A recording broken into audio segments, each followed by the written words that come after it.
Hi friends, வாங்க beginners கூட ஈஸியாக பூ கட்டிடலாம். இந்த மாதிரி டேபிளில் நாட் போட்டுக்கோங்க த்ரெட்டில். அதுக்கப்புறம் எந்த அளவுக்கு லென்த்து வேணுமோ அந்த அளவுக்கும் விட்டுக்கோங்க நூலை. சென்டரில் பூ எப்பயும் வைக்கிற மாதிரி கட்டுற மாதிரி வச்சு ஒரு நாட் போடுங்க. நான் ஒரு 3 டைம்ஸ் காமிச்சிருக்கேன்.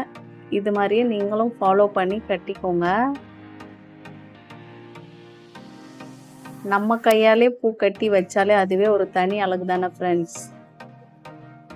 இந்த பூக்கு வந்து சென்னை மல்லின்னு பூ சொல்கிறாங்க. உங்கள் ஊரில் என்ன பேருன்னு கமெண்ட்ஸில் சொல்லுங்கள். நான் அழகாக பூ கட்டிட்டு என்னோடய பாப்பாவுக்கு வச்சேன். எப்படி இருக்குதுன்னு கமெண்ட்ஸில் சொல்லுங்கள் ஃப்ரெண்ட்ஸ். பிடிச்சிருந்தால் லைக் பண்ணுங்கள் ஃப்ரெண்ட்ஸ். Bye friends.